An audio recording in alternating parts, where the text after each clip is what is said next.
No con ejército ni con fuerza, sino con mi espíritu, ha dicho Jehová de los ejércitos. Pero recibiréis poder cuando haya venido sobre vosotros el Espíritu Santo, y me serán testigos. El Espíritu Santo que liberta a los oprimidos, sana al enfermo, restaura portillos, es el invitado de honor en el mensaje que comparte el pastor Diego Montilla. Bienvenidos.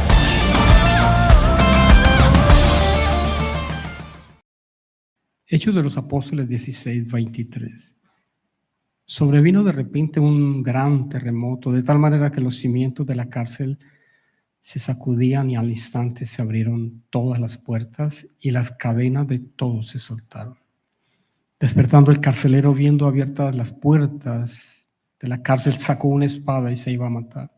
Entonces Pablo clamó a gran voz diciendo: no te hagas ningún mal, pues todos estamos aquí. El carcelero, pidiendo luz, se apresuró adentro, temblando, se postró a los pies de Pablo y Silas. Sacándolo, les dijo: señores, ¿qué debo hacer para ser salvo? Puede sentarse. ¿Qué debo hacer para ser salvo? Una pregunta sencilla, una respuesta sencilla, pero tiene demasiado poder, demasiada sustancia, demasiada profundidad. Pablo responde de esa manera también sencillamente: cree en el Señor Jesucristo. ¿Qué es creer en el Señor Jesucristo? Es lo que vamos a estar mirando hoy, parte de eso también. Hoy en día las personas no están interesadas en la salvación. Ellas están interesadas en la resolución de sus problemas.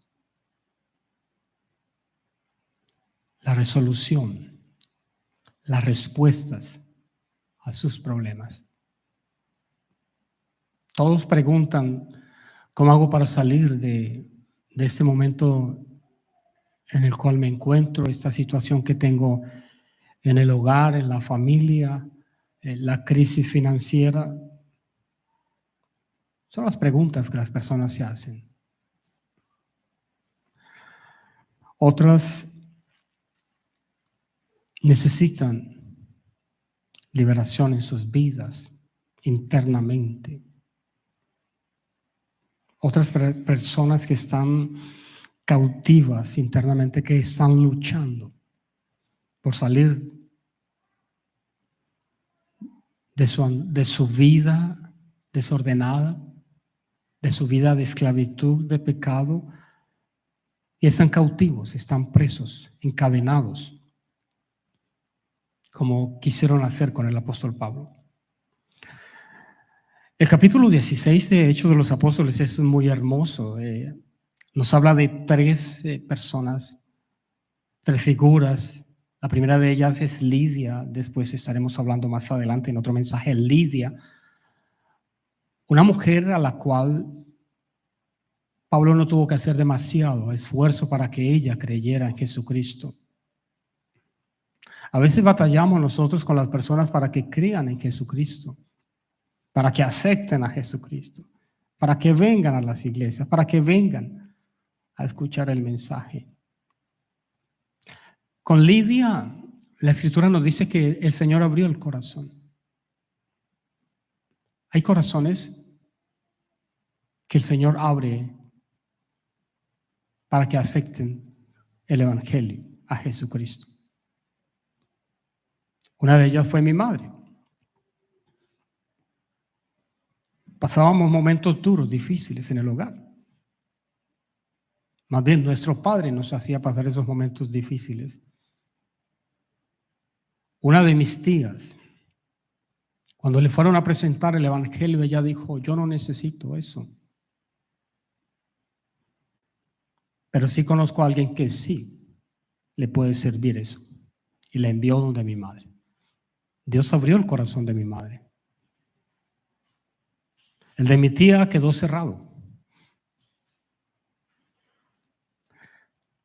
Años después, hablando con ella, me confesó Dijo que lamentaba no haber abierto el corazón para aceptar a Jesucristo. Estamos hablando de la soberanía de Dios en este primer caso de Lidia, que Dios abrió el corazón. A veces nos encontramos con personas que nos hacen pasar momentos duros y difíciles, y hasta el día de hoy tal vez algunos familiares, hijos, que no han querido aceptar a Jesucristo. Lloramos, oramos y le pedimos al Señor que por favor los salve. Pero déjeme decirle que eso está en la soberanía de Dios. Él sabe cómo hacer eso. En segundo lugar, está una muchacha que estaba endemoniada, estaba poseída por un espíritu maligno, y ella, utilizada por el maligno, decía, estos dos hombres, Pablo y Silas, junto con Timoteo y Lucas, estos hombres les están anunciando el camino de la salvación. Acepten lo que ellos les están diciendo. Dice la Escritura que esa mujer los perseguiría por largo rato, hasta que esto cansó a Pablo. Esta muchacha estaba endemoniada, estaba poseída por un espíritu maligno, pero estaba hablando algo que pareciera que fuera una realidad, y sí era cierto lo que ella decía, porque Pablo y Silas estaban anunciando el evangelio. Pablo se molestó. Aquí hay algo precioso, porque esa mujer quería infiltrarse dentro de la labor que Pablo y Silas estaban haciendo.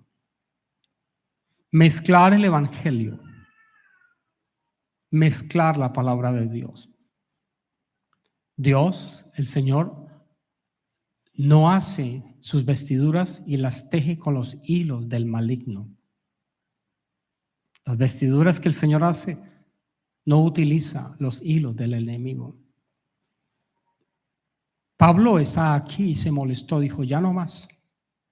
El mismo diablo reprendió el espíritu maligno en esa muchacha. Lidia aceptó a Jesucristo con toda su casa, se bautizaron. Esta muchacha fue libre de ese espíritu maligno, pero no fue salva. No fue salva. Encontramos ahora el tercer ejemplo del carcelero, en el cual quiero centrarme más.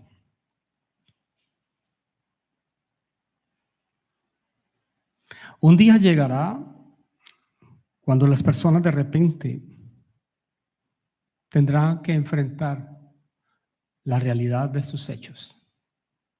Un día vendrá. Un día llegará en el cual cada persona tendrá que enfrentar la realidad de sus hechos. Esto sucedió con el carcelero. Un hombre rudo, era romano, tome cuidado con eso, era romano este hombre. Roma era el que gobernaba para aquel entonces, y las prisiones, las cárceles no estaban a cargo de judíos o prosélitos o otras culturas. Roma gobernaba, controlaba, dominaba todo. Hasta las prisiones ellos nombraban sus hombres. Cuando un hombre cumplía una mayoría de edad de servicio en el ejército de Roma, eran veteranos, y entonces eran utilizados mayormente para cubrir las cárceles, para estar al frente de ellas. Estamos hablando de hombres rudos, duros. En su gran mayoría los militares, y tal vez si usted tiene algún familiar y así son, los militares tienen una característica, que son fuertes, son rudos. Porque la milicia o la disciplina de donde ellos se hallen, los enseñan a ser así, fuertes, a no doblegarse, a ser valientes en todo momento. Este carcelero recibió aquella prisión de la población de Filipos, y estaba al mando de todos esos hombres que estaban ahí, prisioneros. Recibe entonces a Pablo, porque Roma le había entregado la prisión. Roma le había dado a él algo de trabajo. Le habían encargado algo por lo cual vivir, de donde él tomaba su sustento y se sentía orgulloso. Tenía puestas todas sus ilusiones, su esperanza en la prisión. Era orgulloso de estar al frente de la prisión. Aquí hay una figura preciosa. Hoy en día las personas están felices, se sienten orgullosas con la posición, con el trabajo, con la empresa, con lo que han logrado, con lo que tienen. Y dependen de eso. Y lo cuidan. Lo tienen como prácticamente su fuente de provisión, mas no un canal. Dios es la fuente de toda provisión. Dios es la fuente de toda provisión. El trabajo es un canal y Dios utiliza canales, personas, familia, instituciones, empresas. Esos son canales por los cuales Dios fluye y envía una bendición. Dios utiliza una persona para que a través de ella pueda dar trabajo a otros. Esa persona es un canal, una empresa. Pero Dios es la fuente de toda provisión. Verso 20. Presentándolo a los magistrados, a Pablo y a Silas, dijeron aquellos que vivían en Filipos: estos hombres, siendo judíos, alborotan nuestra ciudad y enseñan costumbres que no nos es lícito recibir ni hacer, pues somos romanos. Roma tenía una ley para sus ciudadanos. La única religión que ellos podían aceptar debía ser aprobada por el Senado y autorizada por el emperador. Pero los romanos no tenían religiones. La única religión era la de ellos, adorar ídolos. Esos hombres están acusando a Pablo y a Silas y dicen: estos hombres son judíos. Nos están enseñando otra clase de religión y eso es prohibido. En Roma no se podía enseñar otra religión que no fuese la del emperador como una divinidad y adorar todos los ídolos. Recuerden, una nueva religión no se podía aceptar por nadie y era un delito aceptarla y era un delito para el que la proclamaba. Estamos en una desventaja. Pablo y Silas están ahí. Aquí somos libres de poder escuchar demasiado, ¿verdad? Otros países también, no todos. El carcelero recibe a Pablo y a Silas. Los azotó, los golpeó. Un hombre rudo, toda su vida en la guerra, se desquitaba con esos pobres hombres esclavos que tenía ahí amarrados. Le dieron órdenes a este hombre que metiera a Pablo en el peor calabozo. No había luz. Recuerden que leímos que cuando ocurre el terremoto, él les pidió luz, varias luces. Dice que se precipitó hacia abajo, o sea, los metió en un calabozo que estaba abajo. No había luz, oscuro completamente. Ahí está Pablo y Silas, pero están orando y adorando al Señor. Pero un dato más, dice que puso sus pies en el cepo. ¿Qué es el cepo? Eran dos huecos ahí en la tierra, en el mismo calabozo, donde varios huecos eran establecidos y depende del castigo que le quisieran imponer al prisionero. Entonces le metían un pie en un hueco y el otro pie en otro hueco, y si querían imputarle más dolor, entonces el carcelero tenía esa autonomía para meter al preso, en este caso a Pablo y a Silas, de pronto en una manera bien fuerte, porque los metió en el cepo, dice, y entonces le puso sus pies, uno derecho la izquierda, a una distancia aproximadamente de 1 metro, por ahí más o menos. Abierto de piernas.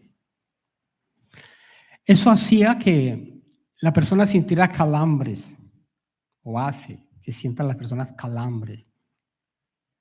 Prácticamente, Pablo estaba en una posición dura, difícil, sufriendo por algo, pero más que sufrir, estaba recibiendo una recompensa. Llegamos al verso 26. Entonces, de repente, sobrevino un gran terremoto, de tal manera que los cimientos de la cárcel se sacudían. Al instante se abrieron todas las puertas y las cadenas de todos se soltaron. Note lo que dice el verso 27. El carcelero se despierta. Para aquel entonces el carcelero tenía su vivienda, su habitación a un lado de la prisión, a un lado de la prisión. Estaba durmiendo. Un hombre duro, rudo, se despertó al escuchar el estruendo que estaba sucediendo. Vino lo más pronto posible. Y dice la escritura que el carcelero se despierta viendo las puertas abiertas, dice el verso 29, pide luz, se fue abajo, adentro. Verso 29, lea conmigo. Y temblando se postró a los pies de Pablo y Silas. Es interesante. Los romanos, tome nota de esto, los romanos no se postraban ante nadie, ni aún ante el César. Ellos tenían un saludo característico: Hail César, Hail César. Ellos no se postraban ni ante el emperador. No tenían esa cultura de postrarse. Para un romano, doblegarse ante los pies de otro ser humano, y según el carcelero, él pensó que Pablo no era romano, Pablo era judío también, pero Pablo era romano, les anticipo un poco. Este hombre cae postrado ante los pies de Pablo y Silas. Su orgullo, su arrogancia, en pocos minutos quedó destruida. Se acabó. Las ilusiones que tenía con ser el carcelero se acabaron, se esfumaron, porque para aquel entonces, si un prisionero se escapaba, la vida corría para el soldado quien lo dejaba escapar. Y aquí tenía muchos. Por eso el hombre se iba a matar. Se iba a asesinar. Hay una figura bien valiosa aquí. ¿Qué sucede cuando una persona que ha puesto todas sus ilusiones, su esperanza en algo, de repente, en pocos minutos, en pocos instantes, se viene abajo? Queda sin plataforma, sin un baluarte en que sostenerse. Estamos entrando ahora a la tercera figura de las personas que un día están rechazando el evangelio, pero que el Señor los deja. Porque llegará un día para aquellos que rechazan el evangelio en que el Señor le va a remover de una manera tan fuerte. Un terremoto ocasionará en su vida para que quede postrado de rodillas ante el Señor. Hay muchos que rechazan, huyen. Conecto la historia de mi tía. Me decía, Diego lamentó el día en que rechacé el evangelio por aquella mujer, porque le di, ella, son sus palabras, estoy hablando, tomando sus palabras. Ella dijo, porque yo le dije a esa mujer que yo no necesitaba, porque era cierto, mi tía tenía dinero, estaba financieramente muy bien, solo 3 hijos, nosotros 11. Por eso nos veía así. Y sí, y ella estaba muy bien. Pero vino un terremoto tan fuerte, tan duro, que nadie en la familia, ni la nuestra, ni los demás, pudiesen imaginarse. Su esposo un día le fue infiel y se separó de ella. Para aquel entonces era un escándalo el divorcio, la separación, el adulterio. Se separó. La lucha fue fuerte, la pelea por los bienes, las riquezas, todo. Como pudo, ella sacó una parte. Tiempo después, a los pocos años, la hija mayor se enfermó de un cáncer. Mi prima. Ella llamó a mi madre.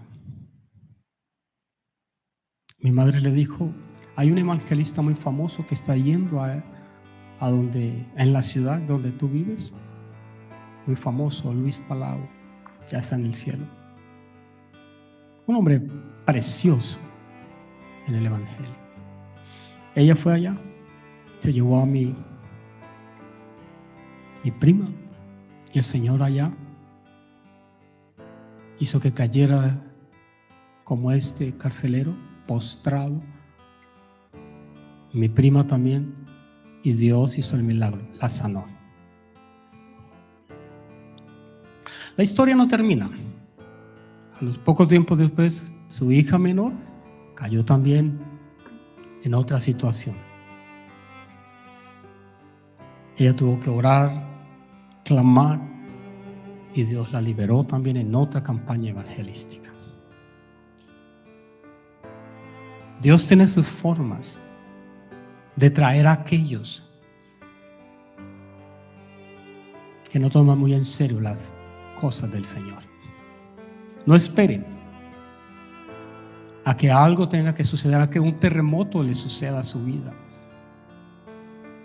No esperen, porque Dios hará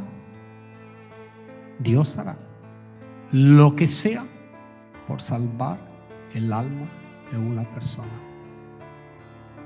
Moverá la tierra, moverá los cimientos de una prisión,